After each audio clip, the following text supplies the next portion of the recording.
Hello, everyone, and welcome to the 10th episode of In Plain English. I'm your host, Jamie Moffa.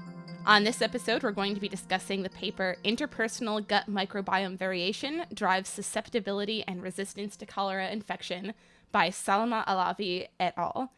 Presenting this paper is Jonathan Mitchell. Jonathan, would you like to introduce yourself? Hi, I'm Jonathan Mitchell. I was a graduate student back in 2020 when this was published. This was actually my master's thesis is in this paper. Currently, right now, I work in the biotech or the pharma industry at Takeda Biosciences, and I work developing a biotherapeutic for gut disorder. Pretty much that is, in layman's terms, a probiotic, more or less, that's FDA regulated and clinically proven. We're getting close to phase 1 trials too, so excited about it. That's very exciting, yeah. Joining us for this conversation are Nicolas, Scrutton, Alvarado, and Raymond Uymatiao.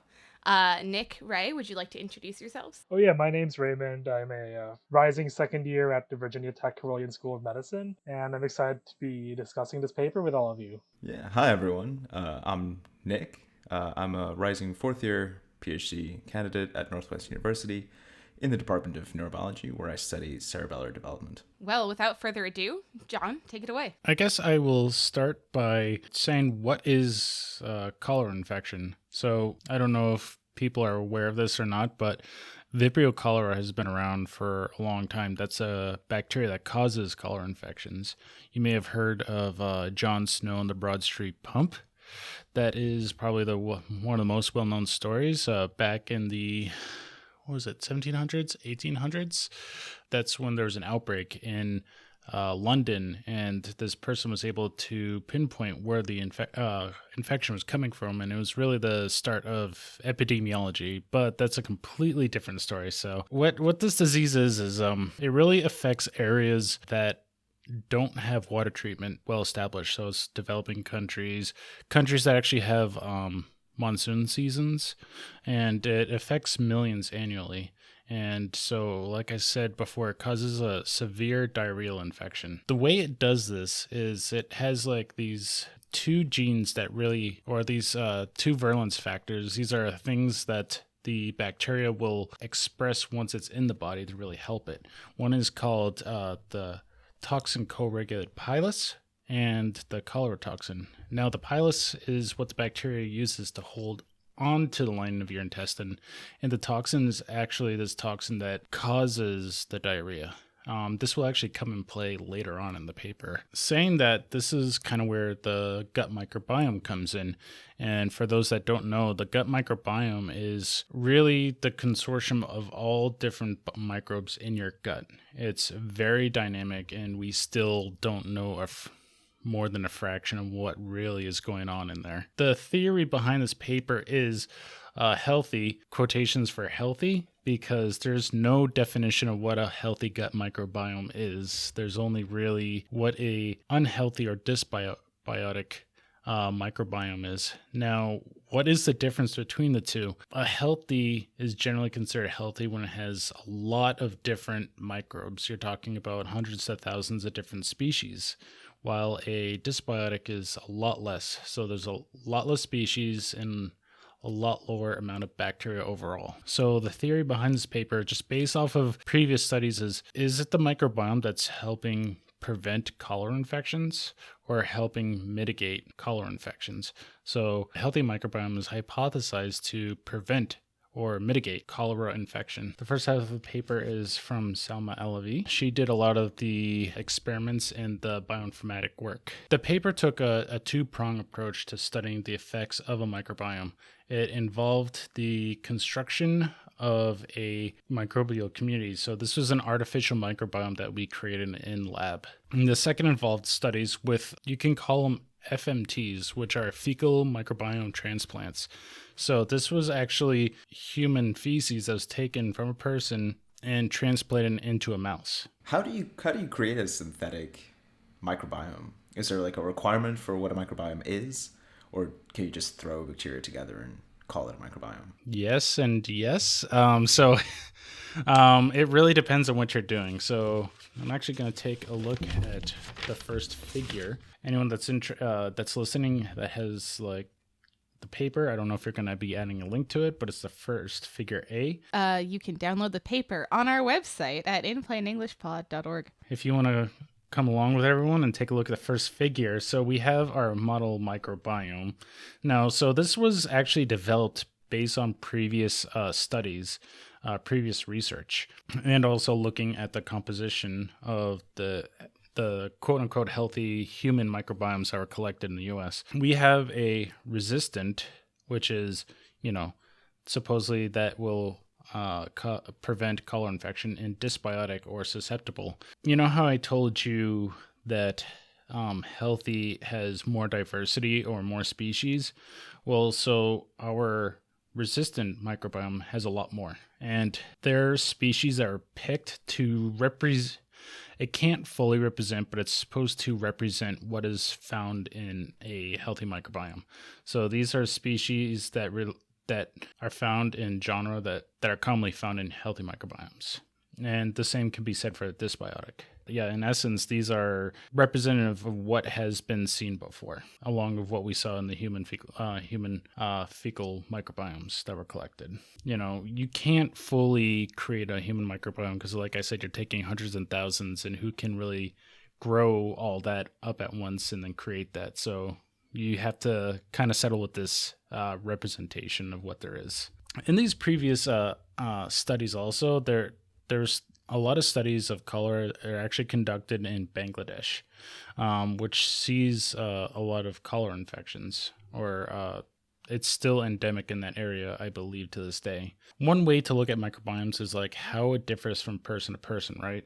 It can differ between you and me, or even the people we live with. So as I described, we had these complex or these resistant and dysbiotic. What Selma ended up doing is she gavaged germ-free. So what gavage is that's when you take like a needle and you introduce something into the stomach of a mouse. It's not a sharp needle, but it takes a lot of practice. And so what you're doing is you're growing up these microbes, and then you're injecting them into the mouse in their gut, and it gets into their intestines. And for those that don't know, germ-free are mice that are grown up that never been exposed to microbes. They don't have anything in or on them. It's very difficult. I've accidentally had to restart our colony a couple times due to contamination. And it's not fun, but it is an interesting process. As someone who doesn't know much about putting together these animal models, something I'd like to know is how is that, first of all, possible? And also, do these mice that are supposedly germ-free, are they capable of surviving without a microbiome? So that's a very good question. Most living organisms haven't evolved to live without microbes. I mean, there is very few germ-free models out there because we need microbes to live. It just so happens that we stumbled upon an organism that can live without microbes. That being said, organisms can't create everything for themselves. There's vitamins, there's minerals or amino acids that they cannot make. So you have to really enrich their food to give them what they're missing. I think there is like a plant germ-free model out there, but from what I've been told, it's very sad looking. I think plants are like the perfect example because they really can't live without, those the rhizosphere, without those the fungi and the microbes for nitrogen fixing and nutrient sequestering. That's incredible. If this is something you'd like to go into, would it be okay with explaining how you prevent these mice from accidentally acquiring a microbiome through like bacteria that just happen to be around them? You have to like grow them and keep them in a bubble. There's different ways to...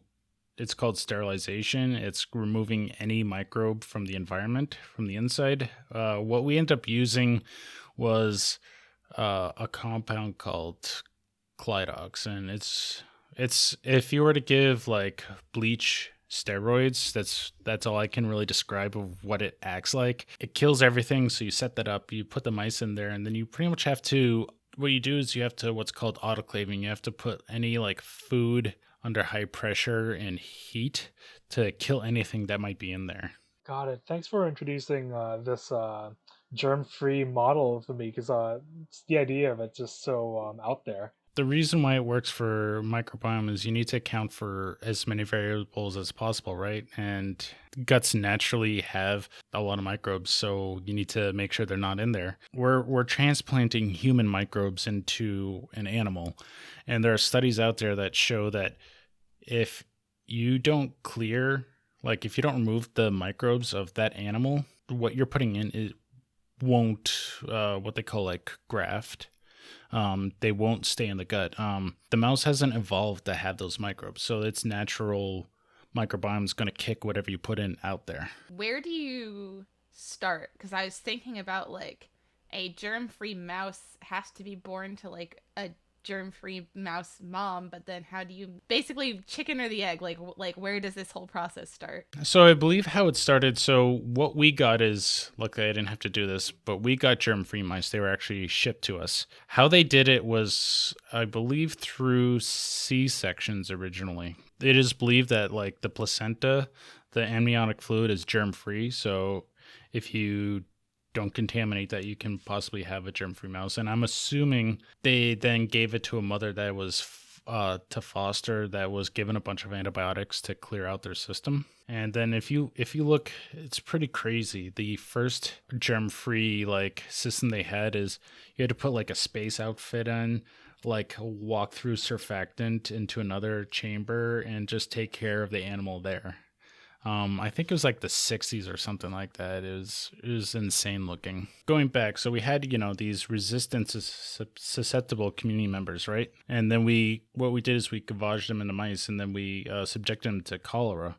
And we found that those that had the resistant microbiomes showed a significantly lower amount of cholera. It was not able to colonize nearly as well as the susceptible or the dysbiotic. And we also found that the dysbiotic bacteria, if we actually gave them the resistant microbes, they were able to recover. They were able to have a lower amount of cholera. So like if you look in, I believe it's figure 2A, it's kind of strange. You look at it and obviously the resistant microbiome shows a lot less cholera, but if you mix the two communities, it's even lower. I don't think we really address it in the paper.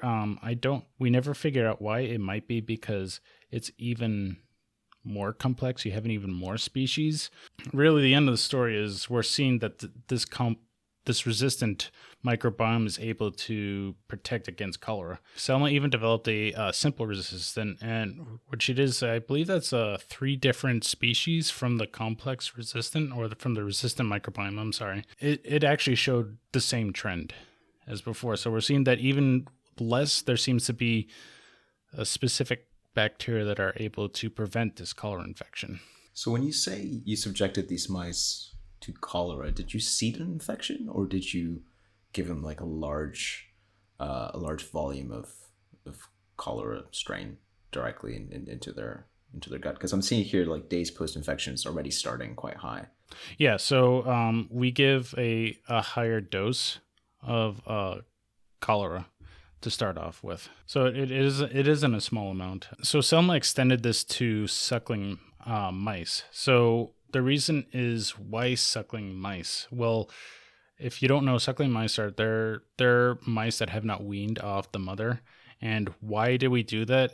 It's because their gut is closer representation of the human gut, even in terms of cholera infection. So in the adult mouse, you can colonize with cholera, but they're not going to show those virulence gene activation in adult mice for whatever reason. But you do see that in suckling mice. So because of that, we want to study like these virulence genes a little bit. And so what Selma did is she was able to clear the suckling mice microbiome with antibiotics prior, and then was able to gavage in these communities that we defined. She did some experimentation that showed that any residual antibiotics wasn't having a significant effect. Now, what does this have to do with infection? Well, we looked at a gene. It was called, the TCPA. But that's one of the genes involved with both the pilus and the toxin formation. And we saw almost a log fold reduction in the resistant communities as compared to the dysbiotic communities. So the like expression of this cholera gene went down in mice that had the resistant microbiome as compared to ones that had the like dysbiotic, not resistant microbiome. Right, exactly.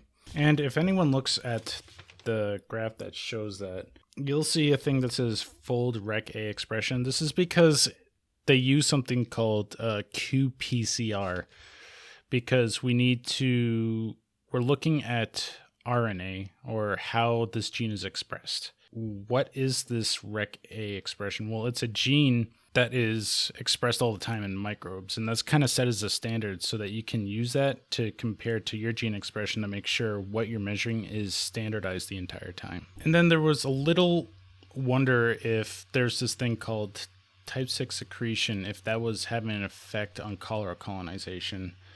And what is that? So it's kind of a defense mechanism bacteria have. The type 6 secretion system, it's like, think of a sword that microbes use to stab each other and inject poisons into the other one.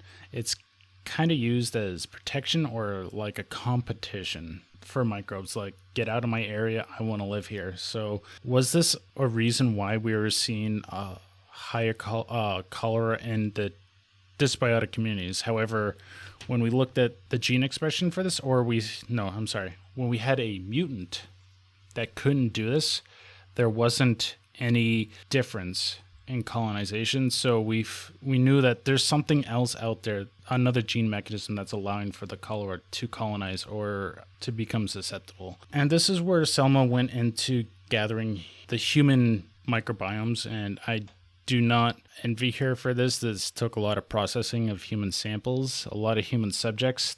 So there's an anecdotal story about this where our PI was trying to show us how to process it, and you collect a sample, you have to freeze it first for processing later. So he takes it out, we have it in this chamber, and he's trying to work with it, and it's frozen, and it chips, but the chip flies across the chamber to the other side, and we're all laughing, and he's just looking at us saying, don't do that.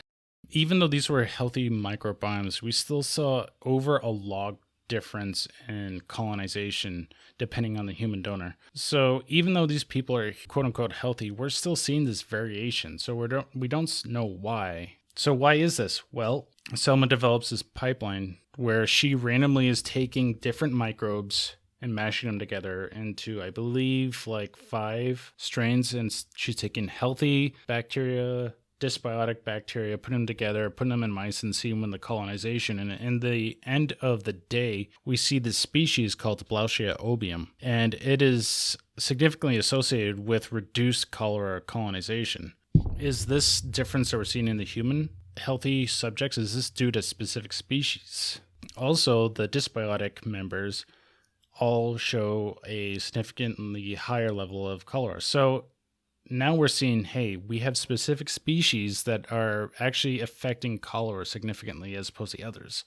And now this is where I actually come into play. So we're looking at why is cholera being downregulated. We look at a couple of things. The first thing that we looked at was something called AI2. So are any of you familiar with what's called quorum sensing? No, I'll need a primer on this. This is pretty cool. I mean, a lot of what microbes do is cool. It's just another way microbes regulate themselves. So microbes will secrete this chemical in the environment, but it doesn't do anything to them until they reach a certain density. So this is all dependent on how many microbes of the same species are in the environment. The more and more they divide, the more and more they grow, they'll secrete this chemical to a point where it's like a dose dependent, like it tips over the edge and it starts regulating genes in that microbe. This particular compound, AI2, has been shown to downregulate cholera genes, and cholera actually produces it itself as well.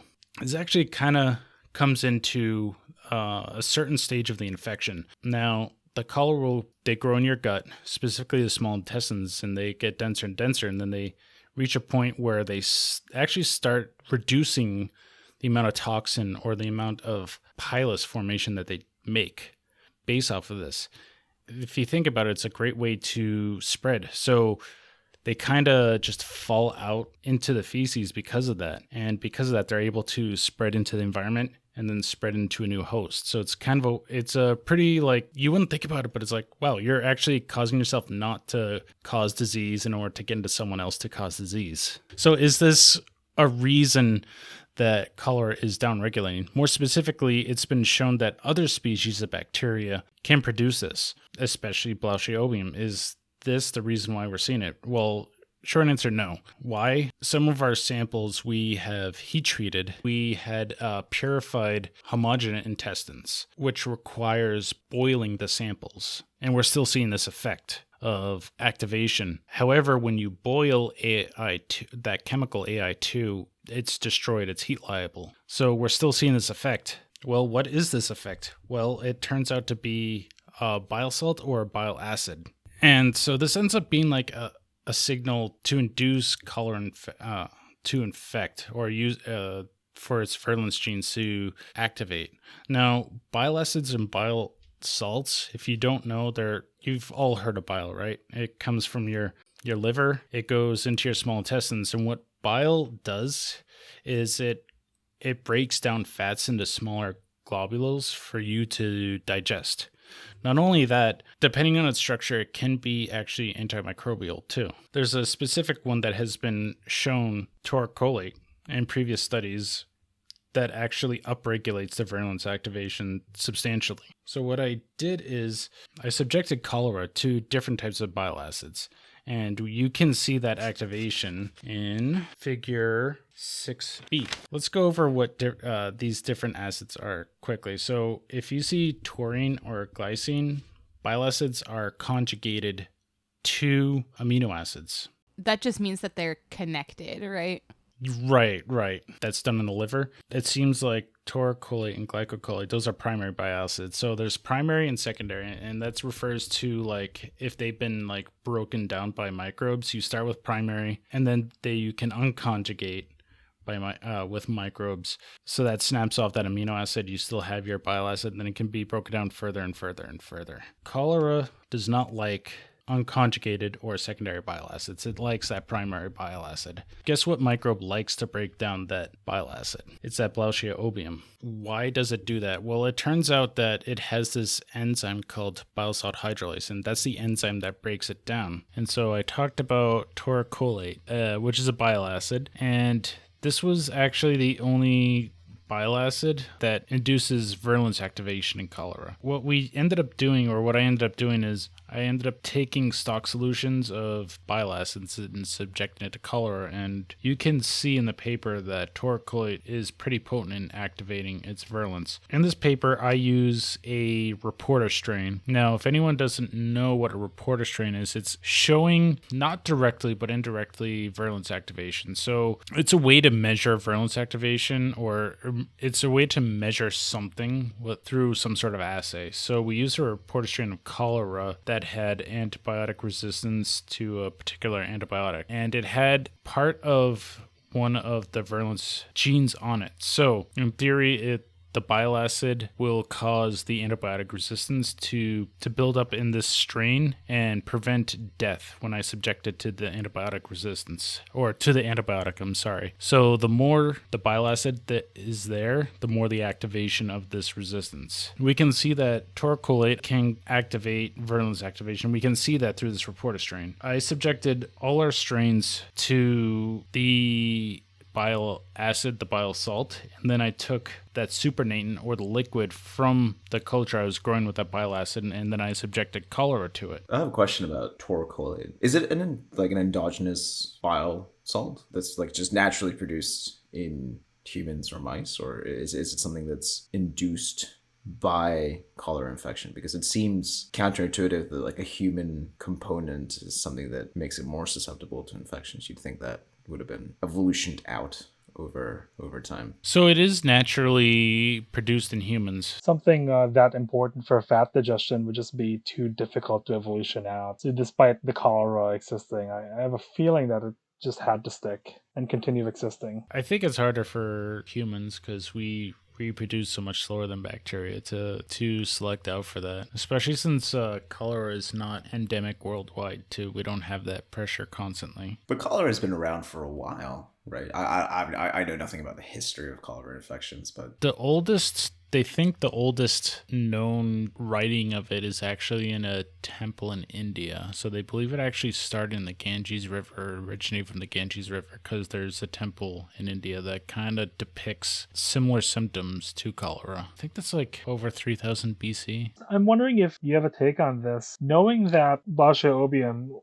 can actually confer some kind of cholera resistance, would it be a reasonable public health intervention to get this bacteria in more people's microbiomes somehow? That's a great question. This is actually a complex situation because not only do you have a microbe, but you also have nutritional needs and how much nutrition areas can get to, right? Not only is it antibiotics or pathogens that affect your gut microbiome, it's also food, the availability of food. Like malnutrition is very detrimental. Ideally, yes, but not only do you have nutritional and malnutrition as being a factor, you have to be able to get Bacilliobium to everyone or to populations without it dying, which may be the hardest part, actually. I'm actually experiencing that because as a biotherapeutic at my work, we need to be able to do something that's called lyophilization or dry it out and put it in a pill. And to be able to keep that microbe alive is actually a lot more difficult than you would think. Oh, so we can't just spray this on a common kind of food in an area where cholera is endemic and hope that works to reduce the amount of cholera. The thing about gut bacteria is a lot of them, I can't remember for Bacilliobium, but a lot of them are considered strict anaerobes where oxygen actually kills them. And so you need to be able to preserve them in a way to minimize oxygen exposure to get them to other people. Ideally, like I said, a lyophilization or drying out would be a way to do that. Does that protect them from the oxygen? It depends on how you're preserving them. Oh, so I guess there goes the idea of just spraying it all over some kind of common grain like rice or corn or wheat or whatever.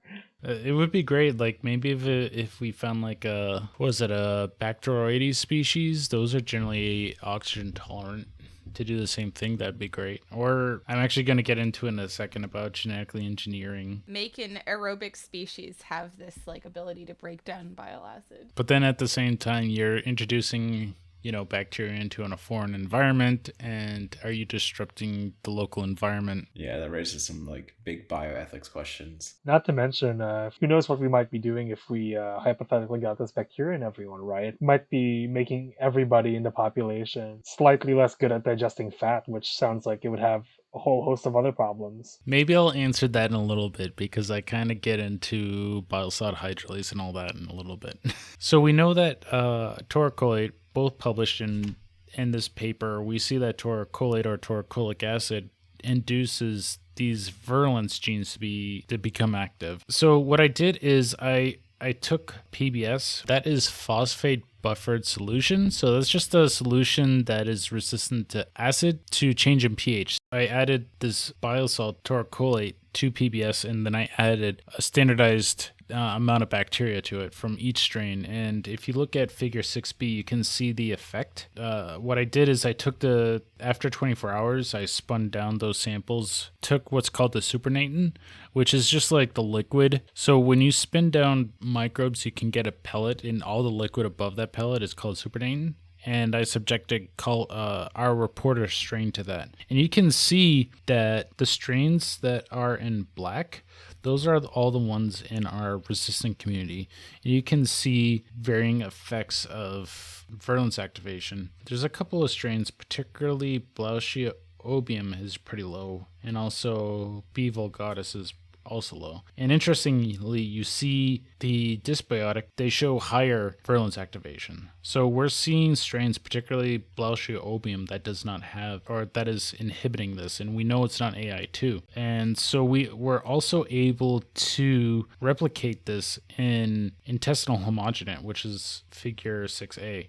So what is intestinal homogenate? So what I did is I took intestines from infant mice and I pretty much chopped them up and purified them so that there was only bile salt hydrolase left. And I again subjected, I have Blauschioobium, I have S. salivarius, which did not show a decrease in virulence activation, and a mixture. And we're seeing that Blauschioobium is decreasing the virulence activation in cholera. You can also see that there's cholestyramine in there.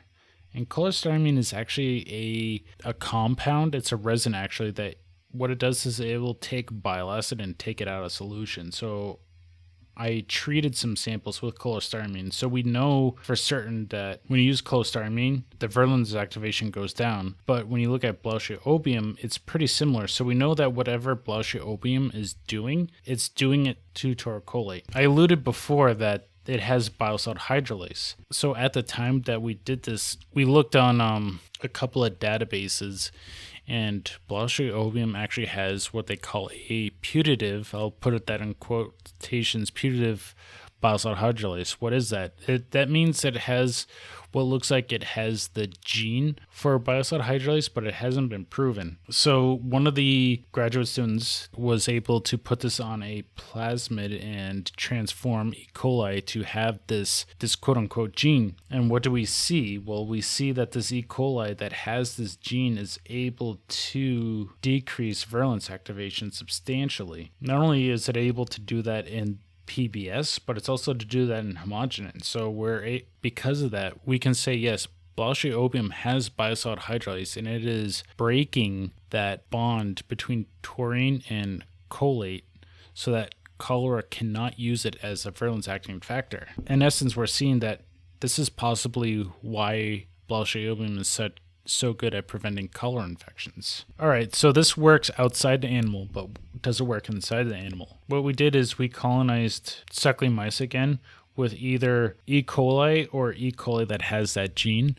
And if you look at figure 6F, you can see that there's a significant difference in the cholera per mouse. So in the end, we were able to show that, yeah, this gene does have a significant effect on cholera, and I was really happy when that one worked too. I was like, yes. But bile salt hydrolase isn't all created equal either, and we go into this a little bit in the paper. So there was a paper that was published, I believe, in 2019 that grouped bile salt hydrolase into different classes based off of their, I believe it's their amino acid composition. So it's based off of their amino acid composition. So the amino acids of proteins actually dictate how it's shaped, and changes in amino acids can affect how that protein works. They showed in that paper that these different types of bile salt hydrolases affect different bile acids differently.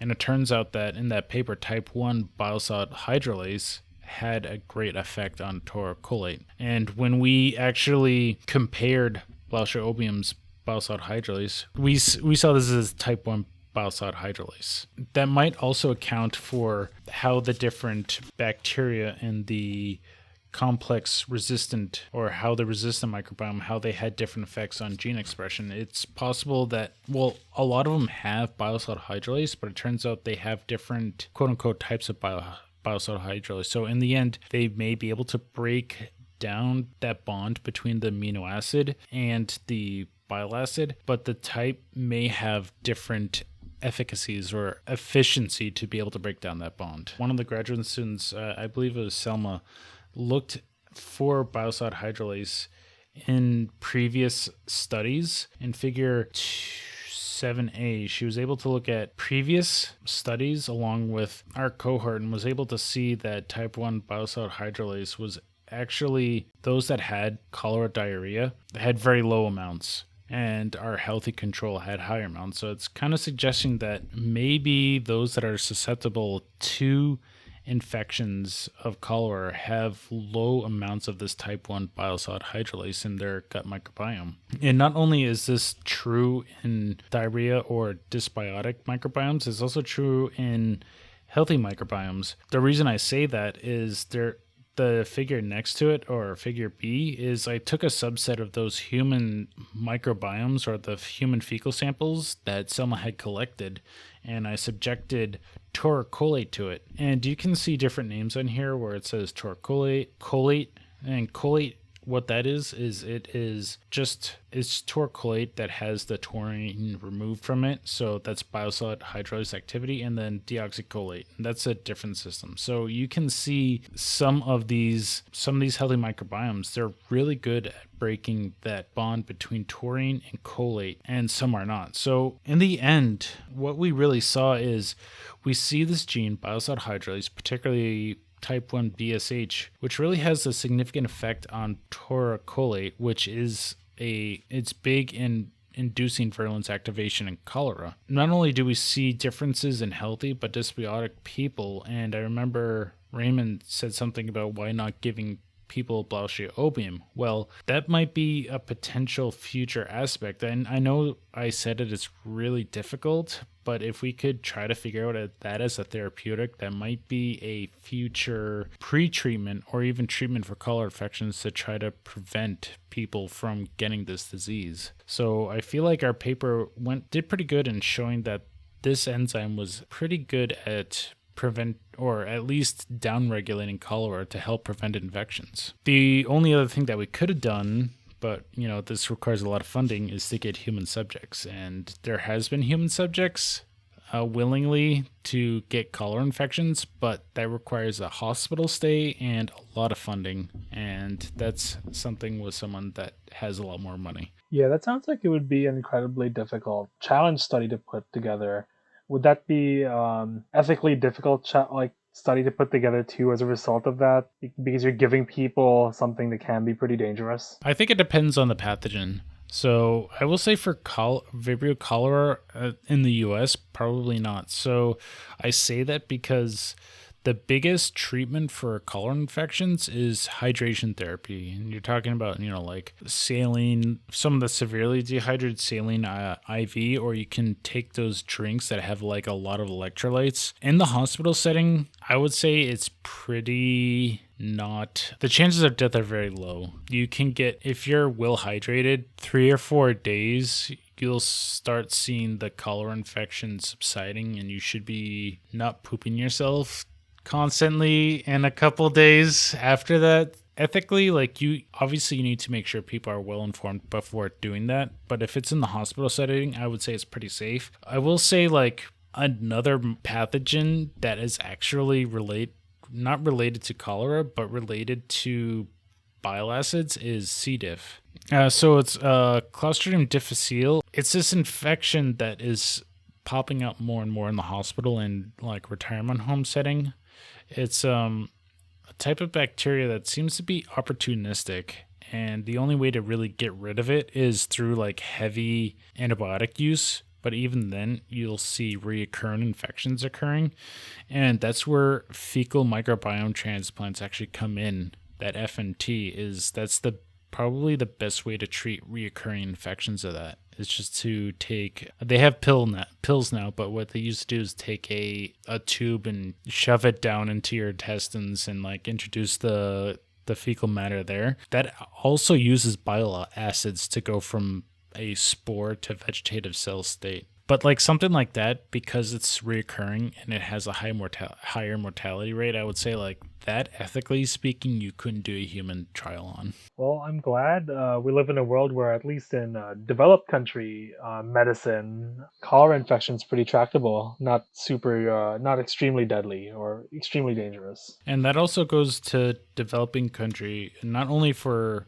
treatment of wastewater, but also access to rehydration therapy or access to a hospital. Something that I was wondering would be possible, I'd like to hear your take on this, if to put together a massive community or a community-based study where you'd give lots of people, where you'd somehow alter the microbiomes of entire communities and see if that decreases rates of cholera infections or at least makes it less bad. Do you think something like that could happen in a place where cholera is endemic? If they can make, let's say, Blauschiobium, if they are able to make that so it doesn't perish because of it, if it's a strict anaerobe, I think I can see that being a potential treatment.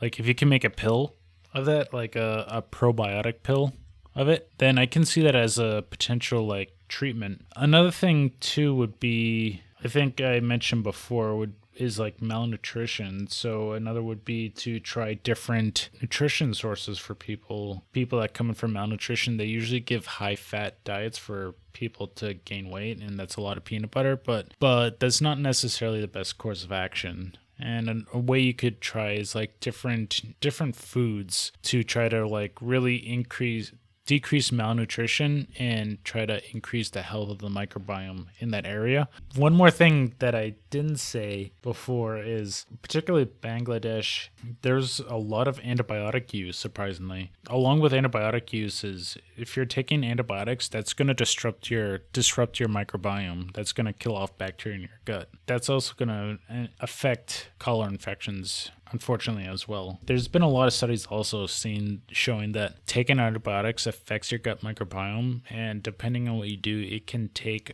a while to get back to normal, and that can take upwards to years for some people. So I think this conversation brings me to a question that I like to ask at the end of each episode, which is, what's something that you're excited to see or that you want to see in this area of research going forward? Yeah, I mean, for me, the things that I'm really excited for is just, I think we're still in the very early stages of the characterization of how the microbiome interacts with us as we develop and how it shapes our development, and we in turn shape its development. I think it's this whole relationship, which is a huge part of our biology, and you know, it has been severely unexplored. So it's exciting to see kind of the stuff that comes out of it, be it therapeutic or just characterization, or just I think it's fascinating. What about you, Raymond? Yeah, as a clinician in training, something that really excites me is being able to eventually do things with this, whether it's trials on whether we can make specific changes to microbiomes to alter the outcomes of diseases, or in a very, very ambitious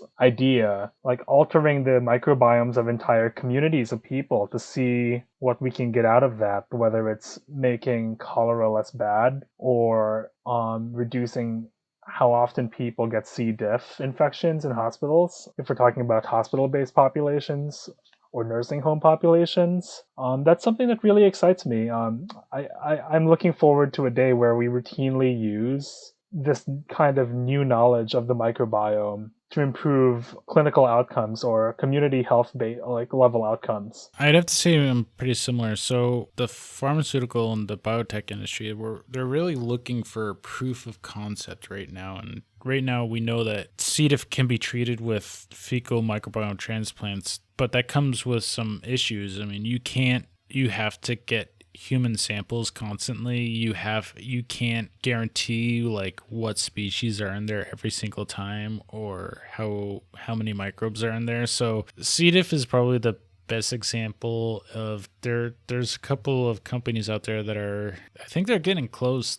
They're getting closer than most for some product, but if, you know, one company that comes out with like a biotherapeutic, it's like this consortium of microbes specifically will help treat or prevent disease. I feel like this is a proof of concept that we really need and help like vitalize the market for more research towards that. Absolutely. So thank you all for being on this very interesting episode. Do any of you have any projects or anything you'd like to plug before we go? Yeah, I'm a co-host and producer on another science podcast. We're called In the Spotlight, and we like to talk to early career researchers, such as the guests on the show, about the research, why it's important to them, how they do it, and how and why the public should care about it. So recommend anyone who's interested to check that out. We have a wide range of topics, so I'm sure you'll find something that might pique your curiosity. And I'm on a podcast as well, The Micro Moment, where we kind of dive into different aspects of microbiology. We interviewed different people from different fields of microbiology. We dive into history of microbiology, and we also try to do things like talk about some current events in microbiology. So check that out if you can. Amazing. Yeah, please do go check out both of their podcasts. They are absolutely wonderful. And thank you all for joining us on the 10th episode of In Plain English. We've been discussing interpersonal gut microbiome variation drives susceptibility and resistance to cholera infection by Salma Alavi et al. As always, you can find this paper for free to download on our website at inplainenglishpod.org. You can also follow us on Twitter, Facebook, and Instagram at Plain English Sci. That's PlainEnglishSci. Make sure to subscribe to In Plain English on Google Podcasts, Spotify, or wherever you get your podcasts so that you never miss an episode. And you can become a supporter of this podcast on Patreon. Thanks again for listening, and tune in next month for another episode of In Plain English.